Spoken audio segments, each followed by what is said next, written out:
The cold marble bench felt like ice against Lydia's legs as she sat in the middle of Westfield Shopping Center, her white cane clutched tightly in her trembling hands. The sounds of families laughing, children playing, and couples chatting echoed around her like a cruel reminder of the life she once had. She had been sitting there for 3 hours now, waiting for her husband Robert to return from what he called a quick errand. But deep down she knew he wasn't coming back.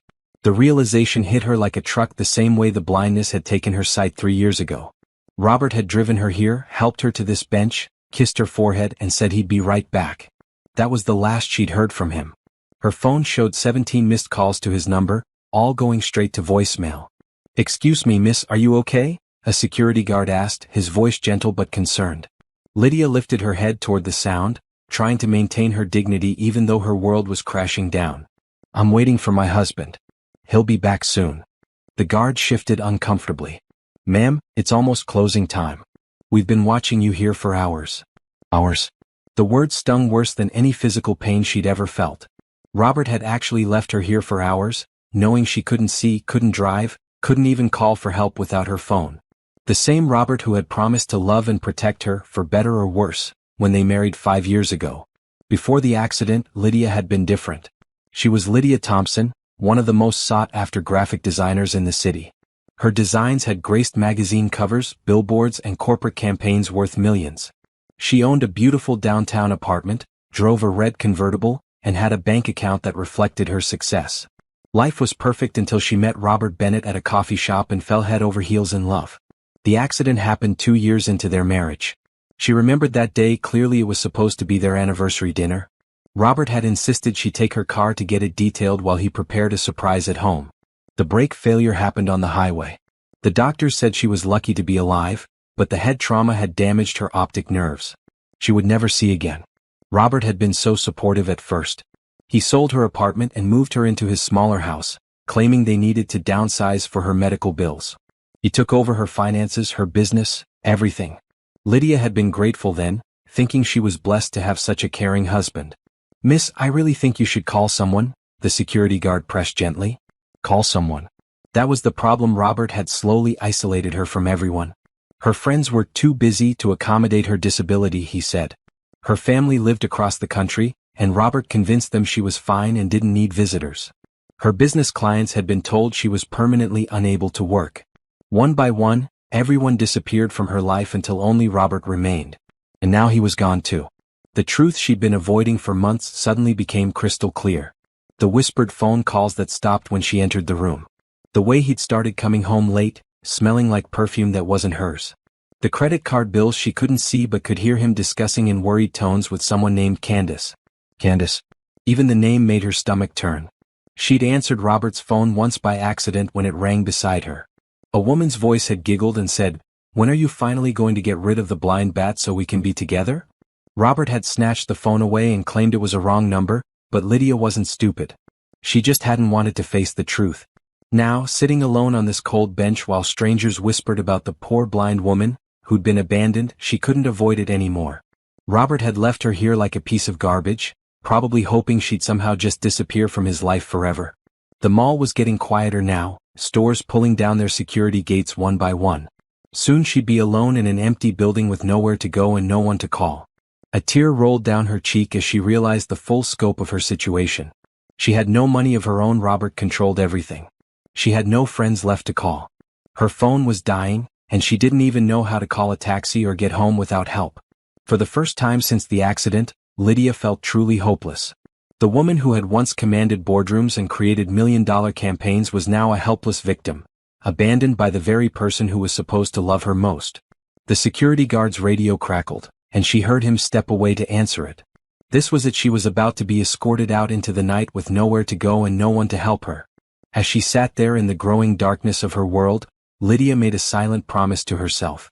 If she somehow survived this night, if she somehow found a way out of this nightmare, she would never be helpless again. She would find a way to make Robert pay for what he'd done to her. But first she had to figure out how to survive the next few hours. "Sir, I think we have a situation." Nathan Brooks looked up from his phone, where he'd been reviewing quarterly reports while his driver navigated the busy mall parking lot. His assistant had called about a late meeting with investors, but something in the security guard's voice outside caught his attention. What kind of situation? Nathan asked, rolling down his window. The guard looked uncomfortable. There's a woman inside who's been sitting alone for hours. She's blind and it looks like whoever brought her here just left her. Mall's closing soon and she's got nowhere to go. Nathan felt his jaw tighten. As CEO of Brooks Industries, he'd built his billion-dollar empire on the principle of protecting those who couldn't protect themselves. His company employed thousands, and he'd made his fortune by creating technology that helped level playing fields for people with disabilities. "Show me," he said, stepping out of his black SUV. The guard led him through the mostly empty mall to where a young black woman sat on a bench, her head held high despite the obvious distress in her posture.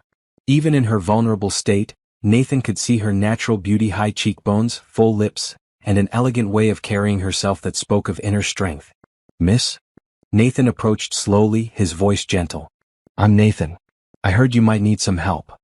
Lydia turned toward his voice and Nathan felt his breath catch. Her eyes, though sightless, were the most beautiful he'd ever seen, deep brown with flecks of gold that seemed to catch the light. "I don't want to be a burden," she said quietly. "My husband he's running late." Something in her voice told Nathan she didn't believe her own words. He'd grown up in foster care, bouncing between families who saw him as nothing more than a monthly check. He recognized the tone of someone trying to convince themselves they hadn't been abandoned. "How long has he been gone?" Nathan asked, sitting on the bench beside her but keeping a respectful distance. Lydia's composure wavered slightly. 4 hours. Maybe 5. Nathan felt anger flash through him but kept his voice calm. "What's your name?" "Lydia. Lydia Bennett." "Well, Lydia, I'm going to be honest with you. It's past closing time and I don't think your husband is coming back tonight. Let me give you a ride home." "I can't ask you to do that. I don't even know you." Nathan pulled out his phone and showed her his screen, then realized his mistake. "I'm Nathan Brooks, CEO of Brooks Industries. You might not have heard of the company, but we make accessibility software and devices. I'm not some random stranger, I'm someone who believes people should look out for each other." Lydia was quiet for a long moment. "Brooks Industries. I know that company. You make the screen reading software that actually works properly." "That's us. Among other things." Nathan was impressed she knew his company's products. Most people only knew Brooks Industries from their stock price and his appearances on business shows. "Why would you want to help me?" The question was so simple, yet it hit Nathan in a place he rarely let anyone see. "Because someone should have helped me when I was 12 years old and sleeping in a bus station. Because being abandoned is the worst feeling in the world, and no one should have to go through it alone." Something in his voice must have convinced her, because Lydia nodded slowly. "Okay. Thank you." Nathan helped her up, noticing how she moved with careful precision despite her blindness. As they walked toward his SUV, he couldn't shake the feeling that this woman was meant to be much more than someone's abandoned wife. "So what do you do, Lydia?" he asked as his driver opened the door for them. "I used to be a graphic designer. Before the accident." "What kind of accident?" Her face went dark. "Car accident. 3 years ago. The brakes failed." Nathan felt another flash of anger. Something about the way she said it, the careful tone, made him suspicious. In business, he'd learned to trust his instincts, and right now every instinct was screaming that there was more to this story. "And now I'm just Robert's wife. He takes care of everything." The sadness in her voice was heartbreaking, but Nathan also heard something else: intelligence, strength, and a spark that hadn't been completely extinguished. "Where to?" his driver asked. Lydia gave an address in a modest neighborhood about 20 minutes away. As they drove, Nathan found himself studying her profile in the dim light of passing street lamps. She was beautiful, yes, but more than that, she had a quality he rarely encountered: genuine grace under pressure. "Can I ask you something personal?" Nathan said. Lydia turned toward him. "After what you're doing for me, you can ask me anything. Do you think your husband is having an affair?" The question hung in the air for a long moment. Finally, Lydia let out a shaky breath. "Yes. I think he's been having an affair for months." "And you think he left you at the mall on purpose?" It wasn't a question. Nathan had figured out the situation the moment he saw her sitting there alone. "Yes," she whispered, and the single word carried more pain than Nathan had heard in years. "What are you going to do?" Lydia was quiet until they pulled into her driveway. Nathan noticed the house was completely dark, no one home, no one waiting for her. "I don't know," she said finally. "I don't have anywhere else to go. I don't have access to money or credit cards. I can't work. I can't drive. I can't even see if someone's lying to my face." Nathan felt something shift inside him. This wasn't just about giving someone a ride home anymore. This was about a woman who'd been systematically stripped of her independence and then discarded like trash. Lydia, I want you to know something. What happened to you tonight, that's not okay. And what's been happening to you for the past 3 years, I have a feeling that's not okay either. She turned toward him, and for the first time that night, he saw a flicker of hope in her expression. What do you mean? Nathan handed her his business card, then realized she couldn't see it. He pressed it into her hand anyway. I mean that if you want help, real help, not just a ride home, you call me. Day or night. Why would you do that for a stranger? Nathan thought about his answer carefully. Because I don't think you're going to be a stranger for very long. 3 days had passed since Nathan dropped Lydia off at her house, and he couldn't get her out of his mind. Something about her situation nagged at him constantly. He'd built his fortune by solving problems, and Lydia Bennett was a problem that needed solving. Sir? His assistant knocked on his office door. The investigator you requested is here. Nathan looked up from his computer where he'd been researching Lydia's accident online. The police reports he'd found raised more red flags than a communist parade. Send him in. Detective Mike Rodriguez had worked for Nathan before, investigating corporate espionage and potential business partners. He was thorough, discreet, and had a nose for finding truth in the messiest situations. What do you need, Nathan? I need you to investigate a car accident from 3 years ago. And I need you to be very, very careful about it. Nathan handed over everything he'd compiled: Lydia's full name, the accident date, her husband's information, and the police reports he'd managed to access. What am I looking for? I think someone tried to kill this woman and make it look like an accident. Mike raised an eyebrow. That's a serious accusation. What makes you think that? Nathan pulled up the police report on his computer screen. Look at this.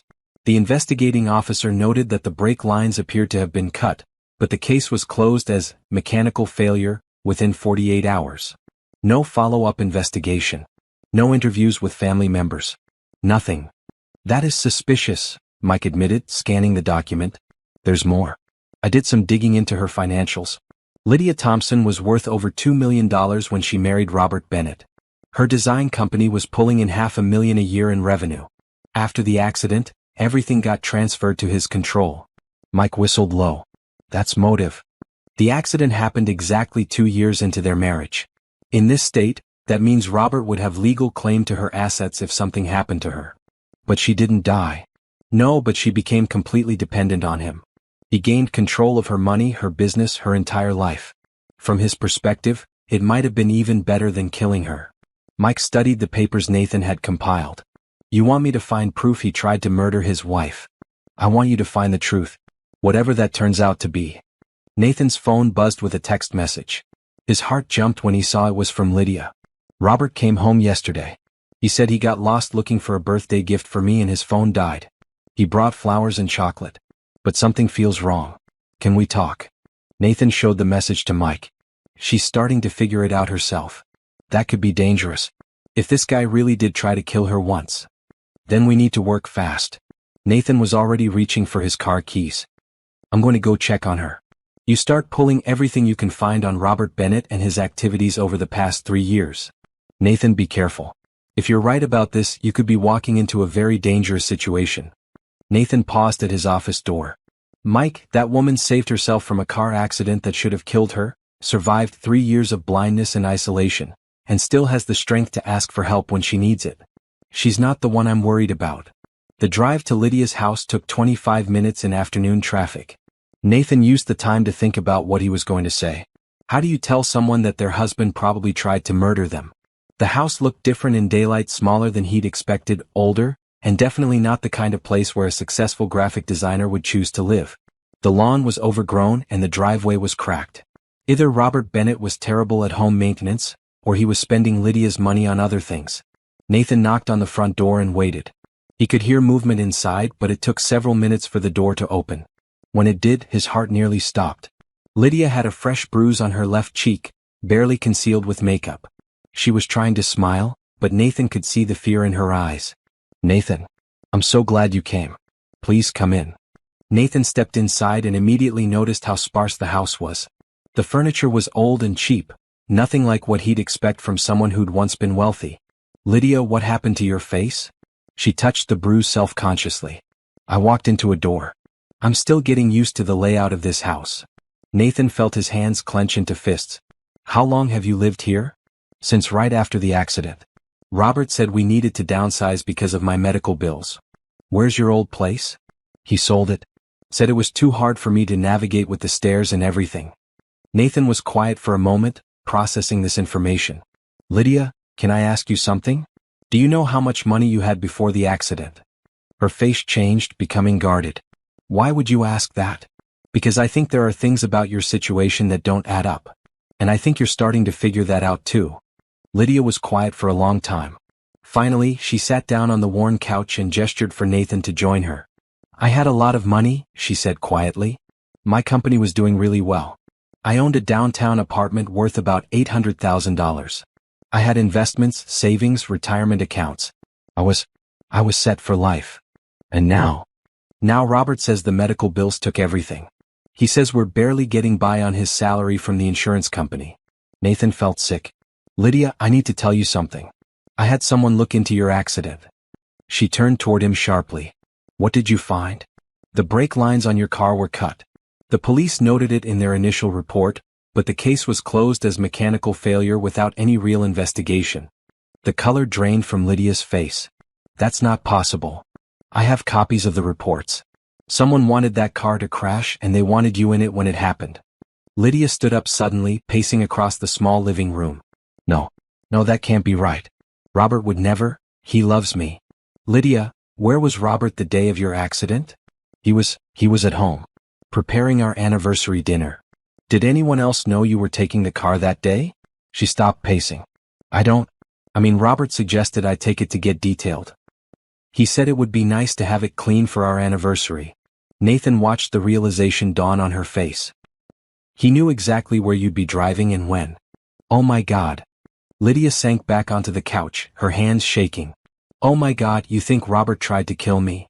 I think someone did. And I think that same someone has been stealing from you for 3 years while you recovered. Lydia was quiet for several minutes, and Nathan could see her mind working through everything. When she finally looked up at him, her expression had changed completely. What do I do now? Nathan leaned forward, his voice gentle but determined. Now we prove it. And then we make sure he never hurts you again.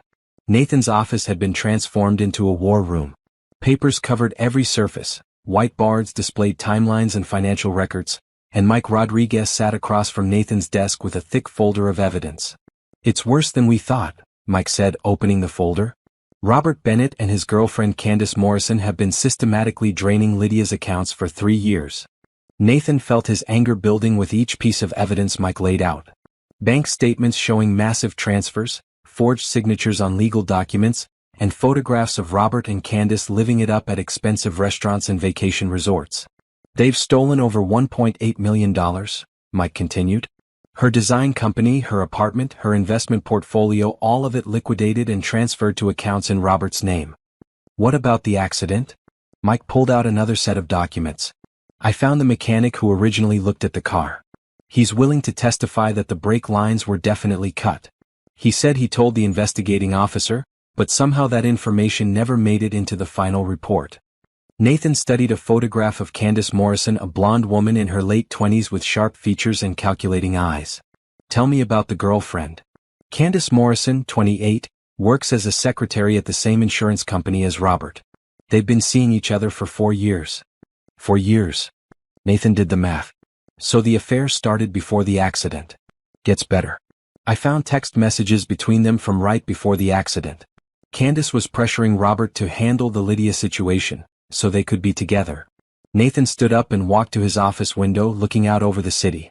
We have them. We have everything we need to send them both to prison. There's just one problem, Mike said. Lydia needs to be the one to press charges.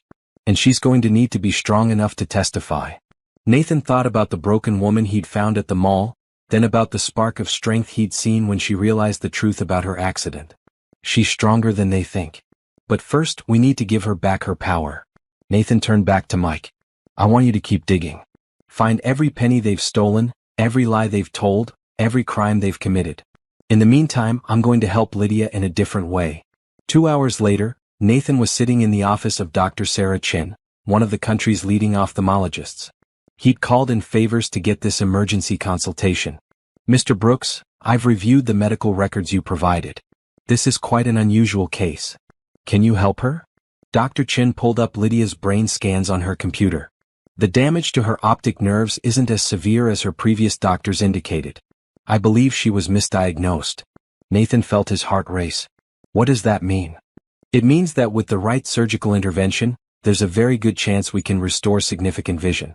Maybe not perfect sight, but certainly enough for her to regain her independence." "How good of a chance?" "I'd say 85–90% chance of success. The question is why her previous doctors didn't recommend this surgery." Nathan had a feeling he knew the answer to that question. "How soon can you do it?" "If she's willing, I can schedule the surgery for next week. But Mr. Brooks, this is a complex procedure. The recovery will take months and she'll need a lot of support." "She'll have whatever she needs." Nathan left the doctor's office with hope for the first time since this whole situation began. But first, he had to convince Lydia to trust him with something even more precious than her money, her future. When he arrived at her house that evening, Nathan could hear voices inside. He knocked, and after several minutes, Robert Bennett opened the door. Robert was exactly what Nathan had expected: medium height, thinning brown hair, weak chin, and the kind of smile that never reached his eyes. The kind of man who'd married a successful woman and then tried to destroy her when she became inconvenient. "Can I help you?" Robert asked, his tone immediately suspicious. "I'm here to see Lydia. I'm a friend of hers." "Lydia doesn't have any friends. She's blind, you know. She can't really maintain friendships." The casual cruelty in Robert's voice made Nathan want to punch him. Instead, he smiled politely. "Well, she has one now. Is she available?" Robert looked like he wanted to refuse, but Lydia's voice came from inside the house. "Nathan? Is that you?" "It's me." "Let him in, Robert." Robert reluctantly stepped aside and Nathan entered the house. Lydia was sitting at a small kitchen table, and Nathan noticed immediately that she looked better than she had a few days ago. Her posture was straighter, her voice stronger. "Robert, why don't you go watch TV? Nathan and I have some business to discuss." Robert hesitated. "What kind of business?" "The kind that doesn't concern you," Nathan said flatly. After Robert left the room, Nathan sat across from Lydia at the table. "How are you doing?" "Better. Angry but better." "Did your investigator find anything?" Nathan glanced toward the living room where he could hear the television, then back at Lydia. "We found everything. Bank records, evidence of the affair, proof that the brake lines were cut. We can put them both in prison for a very long time." Lydia was quiet for a moment. "What do I need to do?" "First, we need to get you somewhere safe. I don't think it's wise for you to stay here now that we know what Robert's capable of." "I don't have anywhere else to go." "You do now. I have a guest house on my property. It's completely private, fully accessible, and safe. You can stay there while we build the case against them." Lydia hesitated. "Nathan, I can't keep accepting your help without giving you something in return." "Actually, there is something you can do for me." "What?" Nathan reached across the table and took her hand. "You can let me help you see again." Lydia's breath caught. "What are you talking about?" "I had your medical records reviewed by one of the best eye surgeons in the country. She believes your vision can be restored with surgery. Not completely, but enough for you to regain your independence." Tears started rolling down Lydia's cheeks. "That's not possible. 3 different doctors told me there was no hope. 3 doctors who were probably being paid by your husband to keep you dependent on him." The truth of that statement hit Lydia like a physical blow. "He made sure I'd never be able to leave him. But now you can. The surgery can be scheduled for next week if you're willing." Lydia was crying openly now, but Nathan could see they were tears of hope, not despair. "Why are you doing all this for me?" Nathan squeezed her hand gently. "Because everyone deserves a second chance. And because I have a feeling that once you get your life back, you're going to do amazing things with it." From the living room came the sound of Robert's chair creaking as he stood up. Nathan quickly released Lydia's hand. "Think about it," he said quietly. "But don't think too long. Every day you stay here is another day you're in danger." Lydia nodded, wiping her tears away just as Robert appeared in the kitchen doorway. "Everything okay in here?" Robert asked, his eyes darting between them suspiciously. "Everything's perfect," Lydia said, and Nathan heard a strength in her voice that hadn't been there before. For the first time in 3 years, Lydia Thompson was ready to fight back. The morning of the surgery, Nathan found himself pacing the waiting room of the medical center like an expectant father. Lydia had moved into his guest house 3 days earlier, and the change in her had been remarkable. Away from Robert's constant manipulation and control, her natural strength and intelligence had begun to resurface. "Mr. Brooks?" Dr. Chin appeared in the waiting room, still in her surgical scrubs. The surgery was a complete success. Nathan felt a wave of relief wash over him. "How's her vision?" "Better than I hoped. She should regain about 80% of her sight in both eyes. There will be some adjustment period, but she's going to see again." "When can I see her?" "She's waking up now. The anesthesia will take a few hours to wear off completely, but she's already asking for you." Nathan followed Dr. Chin down the hallway to Lydia's recovery room. She was sitting up in bed, bandages covering her eyes, but she turned toward the sound of their footsteps. "Nathan. I'm here." He took her hand and she squeezed it tightly. "The doctor says it worked. She says I'm going to see again. How do you feel?" "Scared. Excited. Grateful." She paused. "Ready to see what you look like." Nathan laughed. "I hope I don't disappoint you." "Impossible." Dr. Chin checked Lydia's chart. "We'll remove the bandages tomorrow morning. Until then you need to rest." After the doctor left, Nathan pulled a chair beside Lydia's bed. "Are you ready for what comes next?" "You mean facing Robert and Candace?" "I mean all of it. The legal battle, the media attention, rebuilding your life. It's going to be intense." Lydia was quiet for a long moment. "For 3 years I've been living in darkness. Not just because I couldn't see, but because I felt helpless. Worthless. Like I deserved what was happening to me. And now I'm angry. Really, truly angry for the first time. They stole my sight, my money, my independence, 3 years of my life. They tried to kill me, and when that didn't work, they tried to erase me." Nathan heard steel in her voice that made him smile. "That sounds like someone who's ready to fight." "I'm ready to destroy them." The next morning, Nathan arrived at the hospital early, carrying a bouquet of flowers and feeling more nervous than he had in years. Today Lydia would see again. And the first thing she'd see would be his face. Dr. Chin unwrapped the bandages slowly while Nathan stood at the foot of the bed. "Okay, Lydia, open your eyes very slowly. The light will be bright at first." Lydia's eyelids fluttered open and Nathan held his breath. Her eyes, which had been beautiful even without sight, were now bright and alert and focused. "Oh my God," she whispered, blinking rapidly. "I can see. I can actually see." She looked around the room in wonder, taking in the white walls, the medical equipment, the flowers Nathan had brought. Then her gaze settled on him. Nathan was a tall man with dark hair, kind brown eyes, and a strong jaw. He was handsome in a classic way, but what struck Lydia most was his expression, gentle, hopeful, and completely focused on her. "You're beautiful," she said, then blushed at her own boldness. Nathan felt his heart skip a beat. "I was about to say the same thing about you." They stared at each other for a long moment, and Nathan realized that everything had changed. This wasn't just about helping someone in need anymore. This was about a woman who had captured his heart completely. "What happens now?" Lydia asked softly. "Now we go home so you can rest. And tomorrow we start taking back everything they stole from you." 3 days later, Lydia stood in Nathan's home office, staring at the evidence spread across his conference table. Seeing the bank statements, the forged documents, and the photographs of Robert and Candace spending her money made the betrayal real in a way that hearing about it never could. "This one," she said, pointing to a photo of Candace wearing an expensive diamond necklace. "I remember this necklace. I designed the marketing campaign for the jewelry store that sold it. It cost $30,000. Nathan watched her face as she processed each piece of evidence. Her anger was controlled now, focused, and absolutely deadly.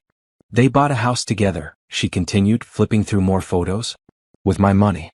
They've been playing house while I sat in that tiny, falling-apart place thinking I was a burden. Are you ready to confront them?" Lydia looked up at him, and Nathan saw no trace of the broken woman he'd found at the mall. This was Lydia Thompson, successful businesswoman, and she was back. "I'm ready to destroy them." Nathan's phone rang. It was Mike Rodriguez. "Nathan, we have a problem. Robert's been calling around looking for Lydia. He's telling people she's missing and that he's worried about her mental state." "What do you mean?" "He's setting up a story. Making it look like she's unstable, maybe suicidal. I think he's planning to have her committed." Nathan felt cold fury wash over him. "How long do we have?" "He's filed a missing person report. Claims she wandered off and might hurt herself. The police could be looking for her by tomorrow." Nathan looked at Lydia, who had been listening to his side of the conversation. "We need to move faster than we planned." "What does that mean?" "It means we're going to set a trap. And you're going to be the bait. That evening, Lydia sat in Nathan's living room, staring at her reflection in the window. She looked different now, stronger, more alive. The surgery had given her back more than just her sight. It had given her back herself. Are you sure about this plan? Nathan asked, sitting beside her on the couch. I'm sure. Robert thinks I'm still helpless. He thinks I can't see him for what he really is. That's going to be his downfall. If he realizes you can see again. He won't. I've been pretending to be blind for 3 years in different ways. Now I'm going to pretend for 3 more days. Nathan reached for her hand. Lydia, I need you to know something. Whatever happens with Robert and Candace, whatever we find or don't find, I want you to know that meeting you has changed my life. She turned to look at him, and Nathan saw something in her eyes that made his breath catch. It's changed mine too. You gave me back my sight, Nathan. But more than that, you gave me back my hope. When this is all over, we'll figure out what comes next. But right now, I need to focus on making Robert and Candace pay for what they did to me. Nathan nodded, understanding. Lydia needed to reclaim her power before she could fully open her heart to new possibilities. Tomorrow morning, I'm going back to that house, she said. And I'm going to pretend to be the broken, helpless woman they think they created. But this time I'll be watching them. Really watching them. And? Lydia smiled, and Nathan saw something predatory in her expression that both thrilled and terrified him. And then I'm going to show them exactly who they've been messing with. Lydia stood outside the house that had been her prison for 3 years, her heart pounding with a mixture of fear and anticipation. To anyone watching, she looked like the same broken woman who had lived here, carefully feeling her way with her white cane, moving hesitantly toward the front door. But everything was different now. She could see the peeling paint on the shutters, the weeds choking the small garden she'd once tended by touch, the expensive sports car parked in the driveway that definitely didn't belong to Robert. She unlocked the front door and stepped inside, immediately noticing things that had been hidden from her for years. The house was sparse not because of financial hardship, but because Robert had sold all her beautiful furniture and replaced it with cheap substitutes. Robert? She called out, making her voice sound uncertain and fragile. Lydia. Robert's voice came from upstairs and she could hear panic in it. Oh, thank God, where have you been? I was so worried. She heard him running down the stairs, and for the first time in 3 years she could see her husband's face clearly. What she saw made her stomach turn. Robert looked well-fed, well-dressed, and completely fake. His concern was an act, and now that she could see his expressions, it was obvious. I got lost, she said, playing her part perfectly. I was trying to find my way to the pharmacy and I got confused. Sweetheart, you've been gone for 4 days. I called the police, I called everyone. Lydia let him embrace her, fighting every instinct that told her to pull away. 4 days? It felt like hours. You must be exhausted. And hungry. Let me make you something to eat. As Robert led her to the kitchen, Lydia's eyes took in everything. Family photos that had been moved to less prominent places. Mail stacked on the counter addressed to someone named Candace Morrison at this address. A woman's jacket hanging by the door. Candace was living here. In Lydia's house. Sleeping in her bed. Robert, whose jacket is that by the door? She watched his face carefully as he turned to look. For just a split second, she saw panic flash across his features before he managed to control his expression. Oh, that belongs to my sister. She's been staying here sometimes to help take care of you. Your sister? I thought you said she lived in California. She moved back. For a while. To help out. Every word was a lie, and now Lydia could see it written all over his face. How had she ever trusted this man? Where is she now? She's at work. She'll be back later. Lydia nodded and sat at the kitchen table while Robert busied himself making sandwiches. She watched him move around the kitchen, noticing how he carefully avoided certain cabinets and drawers. Probably the ones containing evidence of Candace's presence. Her phone buzzed with a text message. Robert immediately looked suspicious. Who's texting you? I don't know. I can't read it, remember? Robert took her phone and looked at the screen. Lydia watched his face go pale. What does it say? She asked innocently. It's a spam message. Nothing important. But Lydia had seen enough of the screen to know it was from Nathan. Cameras are in place. We can see and hear everything. Be careful. For the next 2 hours, Lydia played the perfect blind victim while secretly cataloging every piece of evidence around her. When Robert went to the bathroom, she quickly photographed documents that were lying on the counter. When he stepped outside to take a phone call, she found a drawer full of bank statements and credit card bills that painted a clear picture of their theft. The most damning evidence came when she overheard Robert's phone conversation through the kitchen window. "She's back, but something's different about her," he was saying. "She's asking too many questions." There was a pause while the person on the other end spoke. "No, I don't think she knows anything. She's still blind as a bat. But maybe we should move up our timeline." Another pause. "The commitment papers are ready. Dr. Patterson said he'd sign them based on her history of depression and the recent disappearance. Once she's locked up, we can finish liquidating the remaining assets." Lydia felt her blood run cold. They were planning to have her committed to a mental institution. "Yeah, I know it's risky, but it's better than divorce. This way we get everything and she just disappears." When Robert came back inside, Lydia was sitting exactly where he'd left her, looking helpless and confused. "Everything okay?" she asked. "Perfect," Robert said, and his smile made her skin crawl. "Everything's going to be perfect very soon." That evening, Candace Morrison came home. Lydia was sitting in the living room when she heard the front door open and a woman's voice call out, "Honey, I'm home." The voice stopped abruptly when Candace presumably saw Lydia sitting there. "Oh," Candace said, her voice completely different now. "You didn't tell me she was back." "Candace, this is my wife, Lydia." "Lydia, this is my sister Candace." Lydia stood up slowly, making sure to look uncertain and vulnerable. "Nice to meet you," she said, extending her hand in the wrong direction. She watched Candace's face as the other woman looked her up and down with undisguised contempt. Candace was pretty in a hard, artificial way, but her eyes were cold and calculating. "Nice to finally meet you too," Candace said, shaking Lydia's hand briefly. "Robert's told me so much about you. All good things, I hope." Candace's smile was sharp as a knife. "Of course." For the next hour, Lydia sat in the living room listening to Robert and Candace in the kitchen, speaking in low voices that they thought she couldn't hear. But Lydia's hearing had become exceptionally acute during her years of blindness, and she caught every word. "How long is she staying?" Candace asked. "Not long. I'm filing the commitment papers tomorrow." "Are you sure this is going to work?" "Dr. Patterson owes me favors. He'll sign anything I put in front of him. Once she's committed, we can claim she's mentally incompetent. Full power of attorney, complete control of any remaining assets." "What about her family?" "What family? I've made sure she has no contact with anyone. As far as the world knows, Lydia Bennett is a mentally unstable blind woman with no friends and no support system." "And after she's committed?" "After she's committed, she becomes someone else's problem. We take the money and disappear. Maybe Costa Rica. Maybe Europe. Somewhere without extradition treaties." Lydia felt rage building inside her like a volcano about to erupt. They weren't just planning to steal from her, they were planning to make her disappear completely. Her phone buzzed again. This time, Robert was too distracted to notice. The text from Nathan read, "Got everything on audio. More than enough for prosecution. Get out of there now." But Lydia wasn't ready to leave yet. She had one more thing to do. "Robert," she called out. "Could you come here for a minute?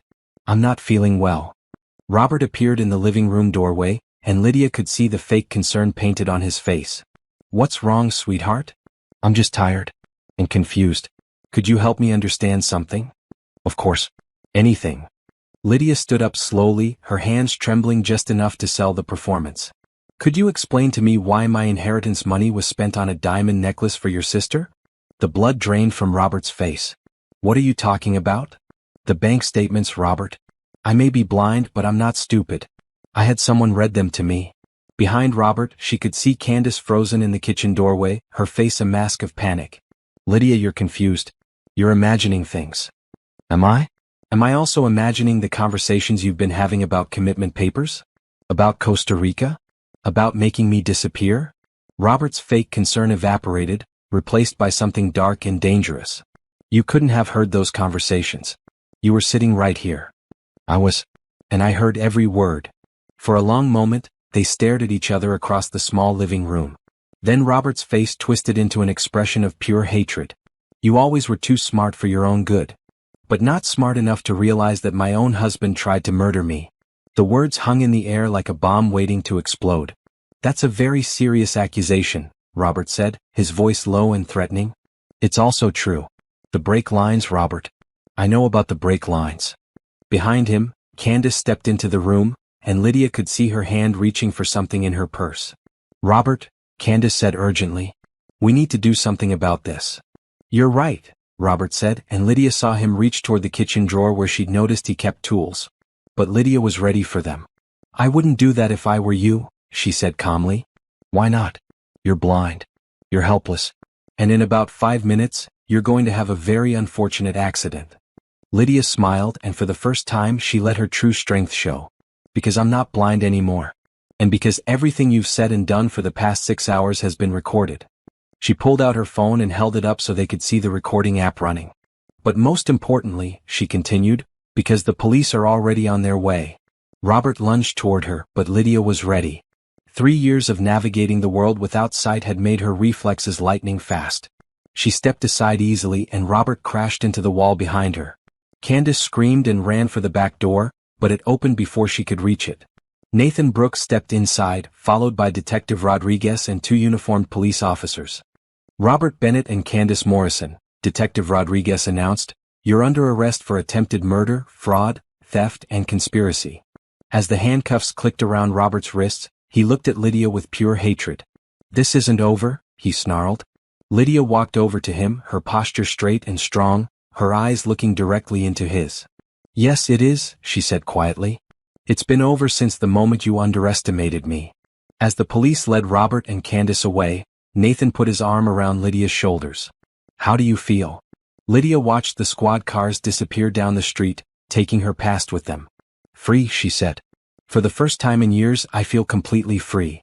The next morning, Lydia stood in Nathan's office watching news vans pull up outside the courthouse. The story had broken overnight. Local woman survives murder attempt, uncovers $1 million fraud. Her phone hadn't stopped ringing since 6 a.m. "Are you ready for this?" Nathan asked, straightening his tie as he prepared for their press conference. "I've been ready for 3 years. Detective Rodriguez appeared in the doorway holding a thick folder. "We've got more evidence than we know what to do with." Robert's been singing like a bird, trying to make a deal. "What kind of deal?" Lydia asked sharply. "He wants to testify against Candace in exchange for a reduced sentence. Claims the whole thing was her idea." Lydia felt anger flash through her. Typical Robert. Even now, he's trying to blame someone else. "It doesn't matter," Nathan said. "We have enough evidence to convict them both regardless of who says what." Detective Rodriguez nodded. "The bank records alone are enough for 20 years. Add in the attempted murder, and they're both looking at life sentences." "What about my money?" "We've frozen all their accounts. Most of your assets are recoverable. Your apartment was sold, but we can trace where that money went. Your investment portfolio was liquidated, but again we can follow the paper trail." Nathan pulled out a chair for Lydia at the conference table. "There's something else we need to discuss." "What?" "Robert and Candace had help. The doctor who misdiagnosed your eyes, the police officer who buried the brake line evidence, the banker who allowed the fraudulent transfers. This goes deeper than just 2 people. Lydia sat down heavily. "How much deeper?" "We think there's an entire network of people who help spouses steal from disabled partners. Robert and Candace were just part of a bigger operation." Detective Rodriguez opened his folder and spread out photographs and documents. "We've identified at least 6 other cases with similar patterns. Suspicious accidents leading to disability, followed by systematic financial abuse." Lydia stared at the photos of other victims, men and women of various ages, all with the same haunted look she'd once seen in her own mirror. "How many people did they hurt?" "That we know of?" "Dozens. That we suspect?" "Hundreds." Nathan leaned forward. "Lydia, we want to offer you something. The FBI is putting together a task force to investigate this network. They want you to be the face of the investigation." "What does that mean?" "It means testifying not just against Robert and Candace, but helping to bring down the entire operation. It means becoming a public advocate for victims of this kind of abuse." Lydia was quiet for a long moment, thinking. What would I have to do? Press conferences, television interviews, congressional testimony. It would mean giving up your privacy, but it would also mean preventing this from happening to other people. And it would mean Robert and Candace become the first dominoes in a much larger takedown, Detective Rodriguez added. Lydia looked out the window at the news vans, then back at the photos of other victims. I'll do it. Nathan smiled. I was hoping you'd say that. But I have conditions. What kind of conditions? I want to rebuild my design company. I want to use my platform to create awareness and resources for abuse victims. And I want Robert and Candace to see me succeed beyond their wildest nightmares. That sounds like revenge, Detective Rodriguez said with a grin. It is. The best kind of revenge, the kind where I win everything and they lose everything forever. Nathan reached across the table and took her hand. I think I can help with the business rebuilding part. Nathan, you've already done so much. I'm not doing it out of charity. I'm doing it because I think Lydia Thompson Designs is going to be the most successful company in the city. And I want Brooks Industries to be your first major client. Lydia felt tears spring to her eyes. You believe in me that much. I believe in you more than you know. The press conference was scheduled for 2 p.m. At 1:45, Lydia stood in the courthouse bathroom, looking at herself in the mirror. She was wearing a navy blue suit that Nathan had bought for her, her hair was styled professionally, and her makeup was perfect. She looked like the successful businesswoman she'd once been. But more than that, she looked strong. You can do this, she told her reflection. You survived attempted murder. You survived 3 years of blindness and abuse. You can handle a few reporters. Nathan appeared in the doorway. Ready? Ready. The courthouse steps were packed with reporters, cameras, and microphones. As Lydia walked toward the podium, she could hear the questions being shouted. Miss Thompson, how did you survive the murder attempt? What was it like discovering your husband tried to kill you? How much money did they steal? Nathan stepped to the microphone first. Ladies and gentlemen, I'm Nathan Brooks, CEO of Brooks Industries. 3 weeks ago, I met Lydia Thompson under the worst possible circumstances. Today, I'm proud to stand beside her as she reclaims her life and helps other victims do the same. He stepped aside and Lydia approached the microphone. The crowd fell silent. My name is Lydia Thompson, she began, her voice clear and strong. 3 years ago, my husband Robert Bennett and his mistress Candace Morrison tried to murder me by cutting the brake lines on my car. The crowd erupted in questions, but Lydia continued speaking. When the murder attempt failed and left me blind instead of dead, they spent 3 years systematically stealing everything I owned while convincing me I was helpless and worthless. She paused, looking out over the sea of reporters and cameras. They were wrong. I was never helpless. I was never worthless. And starting today, I'm going to make sure that every person who tries to abuse someone they claim to love learns exactly how wrong they can be. The questions came fast and furious after that, but Lydia answered each one with confidence and strength. Yes, she was pressing charges. Yes, she believed there were other victims.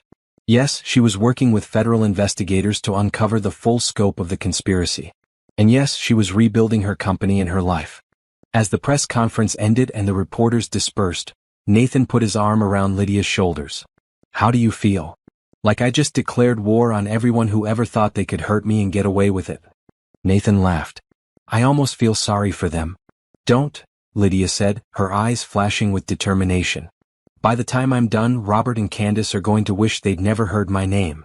The trial began on a crisp autumn morning, exactly 6 months after Lydia had been abandoned at the mall. The courthouse was packed with reporters, victim advocates, and FBI agents investigating the larger conspiracy. Lydia sat at the prosecutor's table, wearing a sharp black suit and radiating confidence. Across the courtroom, Robert and Candace sat with their separate legal teams, both looking pale and defeated. The prosecution calls Lydia Thompson to the stand. Lydia walked to the witness stand with her head held high, knowing that every eye in the courtroom was on her. When she placed her hand on the Bible to be sworn in, she looked directly at Robert and Candace. Miss Thompson, the prosecutor began, please tell the court about your marriage to the defendant Robert Bennett. I met Robert 5 years ago at a coffee shop downtown. I was successful then. I owned a graphic design company that was bringing in substantial revenue, I had a beautiful apartment, and I was financially independent. What changed? 2 years into our marriage, I had a car accident. My brake lines had been cut, though I didn't know that at the time. The accident left me blind. How did your life change after the accident? Lydia's voice remained steady as she recounted the past 3 years, the isolation, the financial control, the systematic destruction of her independence and self-worth. Robert told me we needed to sell my apartment because of medical bills. He said my design business had to be closed because I couldn't work anymore. He convinced me that I was a burden, that I should be grateful he was willing to take care of someone as helpless as I had become. But you weren't helpless, were you? No. I was never helpless. I was systematically made to feel helpless by someone who was stealing my life piece by piece. The prosecutor presented evidence, bank statements, forged documents, recordings of Robert and Candace discussing their crimes. With each piece of evidence, Lydia watched Robert's face grow paler. "Miss Thompson, do you see the man who attempted to murder you in this courtroom today?" Lydia turned to look directly at Robert. "Yes. That's my husband, Robert Bennett." "And do you see the woman who conspired with him?" "Yes. That's Candace Morrison." Robert's lawyer tried to shake Lydia's testimony during cross-examination, suggesting she was confused, traumatized, or seeking revenge. But Lydia remained calm and factual, presenting evidence and recordings that made their guilt undeniable. "Isn't it true, Miss Thompson, that you're simply a vindictive woman trying to destroy your husband because your marriage failed?" Lydia looked at the defense attorney with a steady gaze. "Sir, my marriage failed the moment my husband tried to kill me for money. Everything that happened after that was just me fighting to survive." The courtroom was silent for a long moment. No further questions. Over the next 3 days, the prosecution presented their case with devastating effectiveness. Witnesses testified about the brake line sabotage, financial experts explained the money trail, and FBI agents detailed the larger conspiracy that Robert and Candace had been part of. On the 4th day, Robert's lawyer made a surprising announcement. "Your Honor, my client would like to change his plea to guilty and provide testimony about the larger criminal network in exchange for a reduced sentence." The judge looked at the prosecutor, who nodded grimly. "The prosecution is willing to consider a plea agreement." Lydia felt a moment of panic. After everything they'd done, was Robert going to get a light sentence? Nathan, who had been sitting in the gallery throughout the trial, leaned forward to whisper to the prosecutor. After a brief conversation, the prosecutor stood again. "Your Honor, the prosecution will only consider a plea agreement if Mr. Bennett provides complete testimony about all co-conspirators and if he makes full financial restitution to his victim." "And what sentence would the prosecution recommend?" 15 years in prison without possibility of parole. Robert's lawyer whispered urgently with his client. Finally, Robert stood up. "I accept the plea agreement, Your Honor." Candace's trial proceeded separately, and without Robert's cooperation, her defense crumbled quickly. The jury deliberated for less than 2 hours before returning a guilty verdict on all charges. "Ms. Morrison," the judge announced, "you have been found guilty of attempted murder, conspiracy, fraud, and theft. I hereby sentence you to 25 years in prison without possibility of parole." Candace broke down sobbing as the bailiff led her away in handcuffs. Robert's sentencing hearing was scheduled for the following week. As part of his plea agreement, he was required to provide detailed testimony about the criminal network and publicly apologize to Lydia. "Miss Thompson," Robert said, standing before the judge but looking at Lydia, "I want to apologize for what I did to you. I stole your money, I tried to take your life, and I spent 3 years trying to convince you that you were worthless." Lydia stared at him without expression. "I was wrong about everything. You were never worthless. You were the strongest person I ever knew, and I was too weak and greedy to appreciate what I had." "Thank you, Mr. Bennett," the judge said. "Miss Thompson, would you like to make a victim impact statement?" Lydia stood and walked to the podium in front of the judge's bench. For a moment, she looked at Robert, who was crying openly. "Robert, 3 years ago you tried to kill me because you thought I was worth more dead than alive. You were wrong about my worth, but you were also wrong about something else." She paused, letting her words sink in. "You thought that making me blind would make me helpless. You thought that isolating me would make me weak. You thought that stealing my money would steal my power." Robert looked up at her, and Lydia saw fear in his eyes. "You were wrong about all of it. I'm not helpless. I'm not weak. And my power was never in my bank account, it was in my mind, my skills, and my determination to survive." She turned to address the entire courtroom. 6 months ago I was a victim. Today I am a survivor. My company, Lydia Thompson Designs, is already bringing in more revenue than it ever did before. I have recovered every penny you stole, plus damages. I am working with the FBI to bring down the entire network of predators you were part of. She turned back to Robert. "But most importantly, I am happy. I am successful. I am surrounded by people who actually love and respect me. You took 3 years of my life, Robert, but you gave me something valuable in return. You showed me exactly how strong I really am." She paused one final time. "I forgive you, Robert. Not because you deserve it, but because carrying hatred for you would give you power over my future that you don't deserve.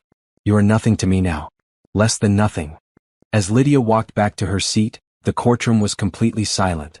Robert was sentenced to 15 years in prison, and as the bailiff led him away, he looked back at Lydia one last time. She didn't look back.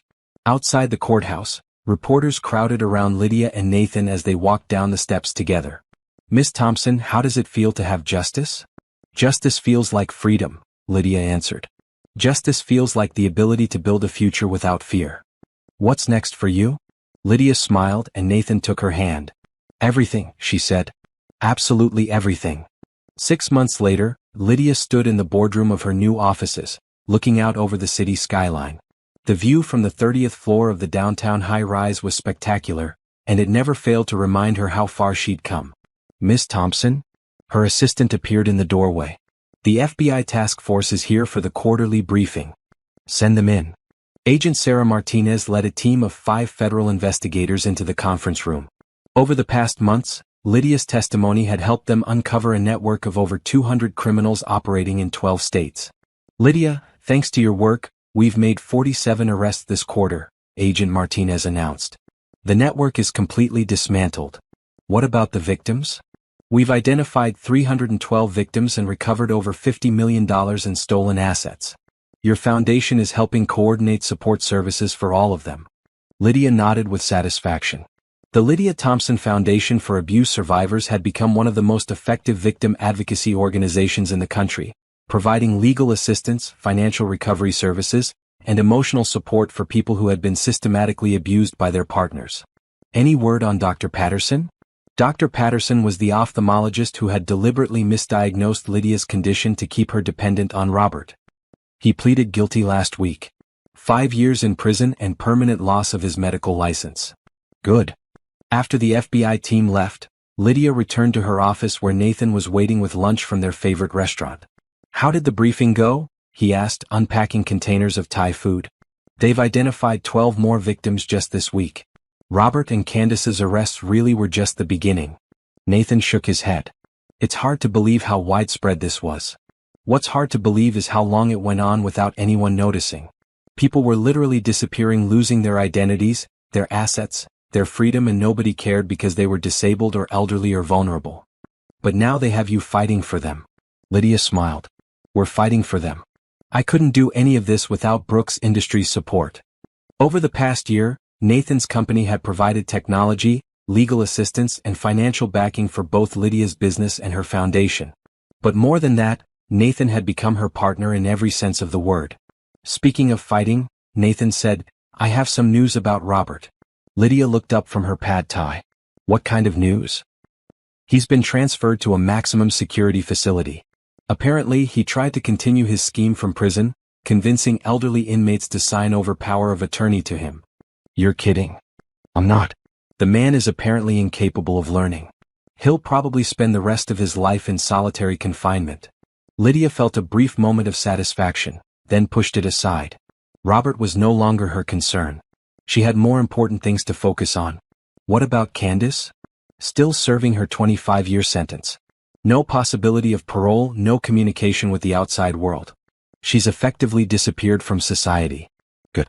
She made her choice. Nathan reached across the table and took Lydia's hand. "Do you ever regret any of it? The trial, the publicity, the foundation work?" Lydia considered the question seriously.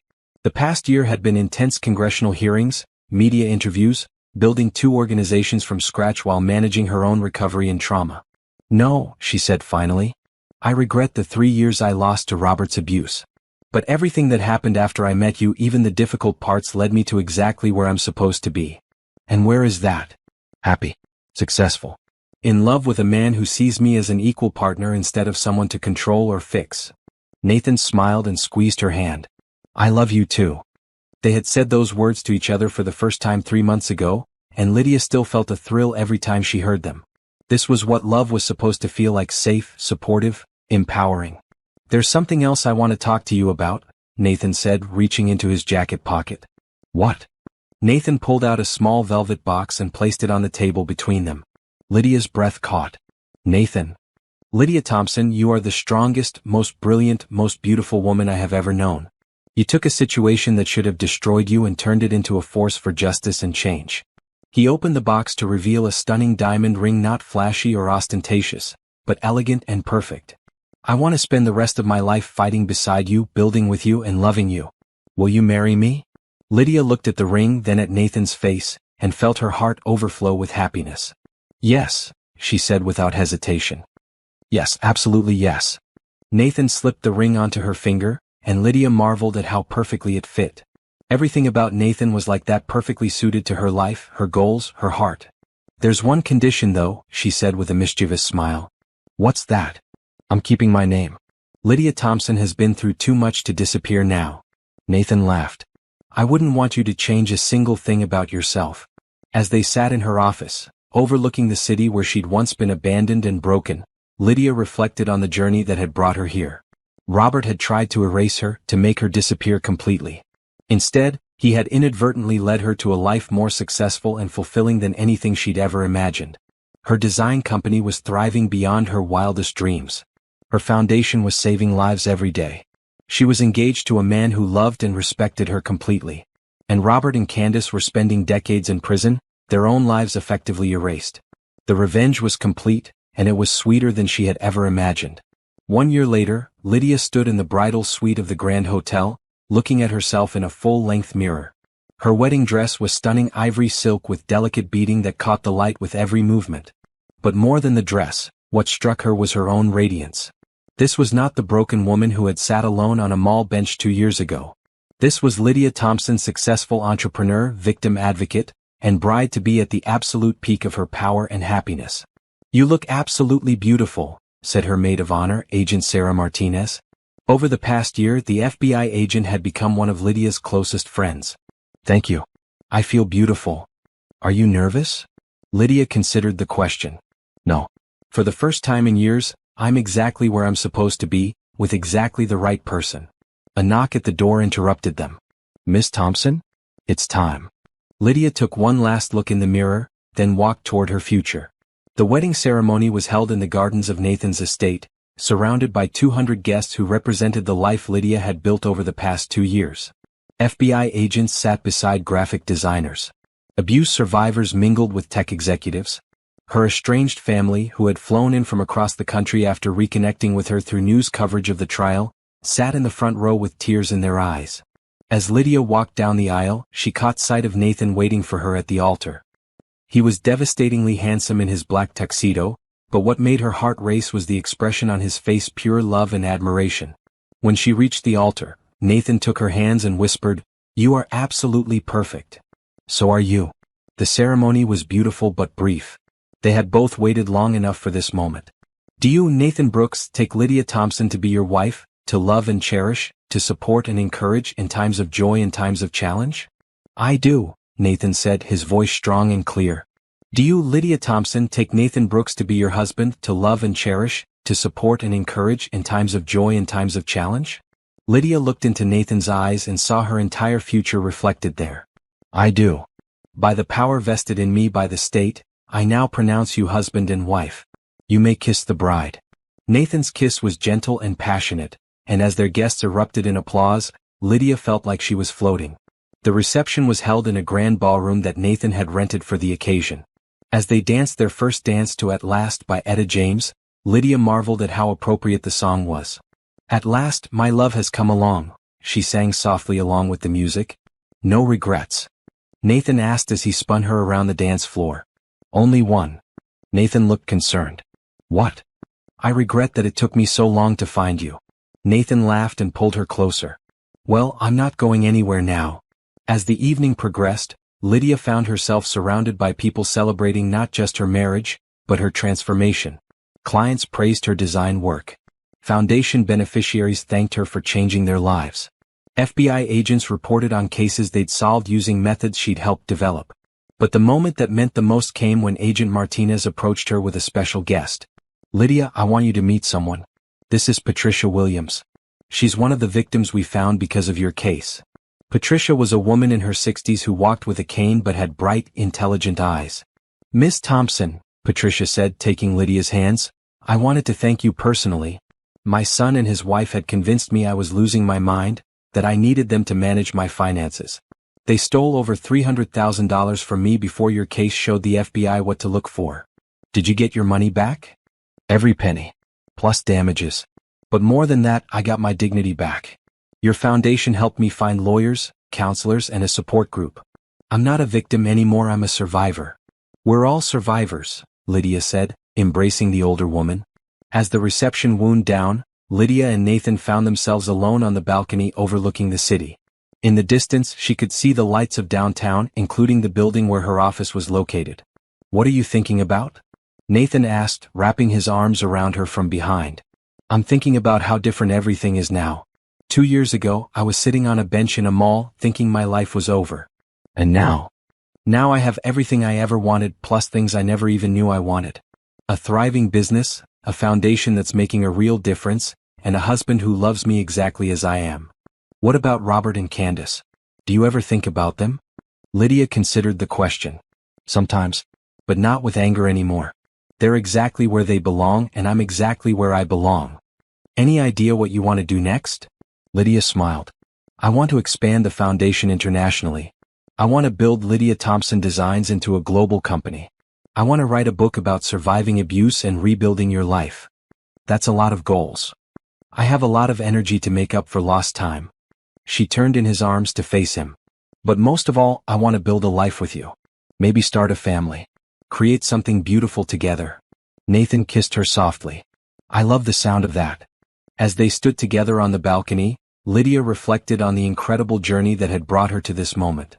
Robert had tried to destroy her by taking away her sight, her money, and her independence. Instead, he had inadvertently given her something far more valuable, the knowledge that she was strong enough to survive anything.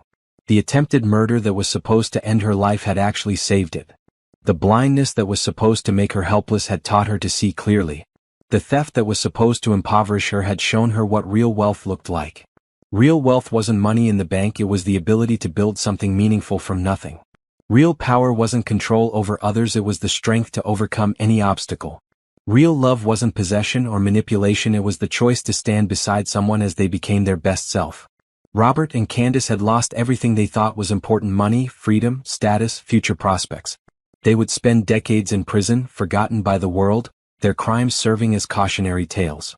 But Lydia had gained everything that actually mattered: love, purpose, success, and the unshakable knowledge that she could handle whatever life threw at her. As she and Nathan headed back inside to thank their guests, Lydia smiled to herself. The best revenge truly was living well, and she intended to live better than Robert and Candace could have ever imagined. Her story wasn't about a victim who got justice, it was about a survivor who got everything she deserved and more. And it was just the beginning.